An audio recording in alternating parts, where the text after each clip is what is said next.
Today, we're diving into a really practical tool designed to tackle one of the trickiest parts of lymphaticovenous anastomosis, or LVA, for lower limb lymphedema. It all boils down to one simple, yet incredibly complex question. Right? For any surgeon who does LVA, this is where it all starts. You know what you need to do. Connect a good lymphatic vessel to a vein. But in a lymphedematous limb, finding that perfect vessel can feel like searching for a needle in a haystack. And that really gets to the heart of the problem this research is trying to solve, the LVA site challenge. See, in a healthy limb, you've got a pretty reliable map. But with lymphedema, the lymphatic pathways are all over the place, totally unpredictable. So those standard anatomical charts, they just don't cut it.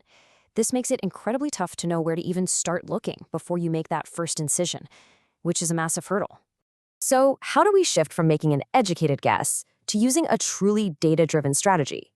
Well, this study puts forward a really compelling solution, a predictive LVA map. And this isn't just some theoretical idea. The researchers actually built this map by looking back at 105 lower limbs. They used a combination of ICG lymphography and lymphatic ultrasound to find those dilated working vessels, and then they meticulously documented the exact surgical sites with photos. So this is a map built from real-world, hard data. Now, the key thing to understand here is that this isn't just another anatomy diagram. Think of it more like a predictive tool, almost like a heat map for surgeons. It points out the hot spots where you have the highest statistical chance of finding a great lymphatic vessel to use for your LVA. Okay, so let's get into the good stuff.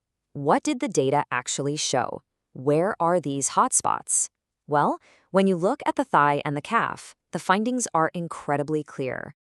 I mean, just look at that number, over 90%. The concentration here is just amazing. Over 90% of successful LVA sites in the thigh were found on the medial side. That one statistic alone is a powerful way to narrow your search right from the get-go. And then we move down to the calf. Now, it's not quite as high as the thigh, but the medial side is still the clear winner, accounting for more than 60% of anastomosis sites. So you see the pattern, right? The medial territory is absolutely key. If there's one headline to pull from this study, this is it.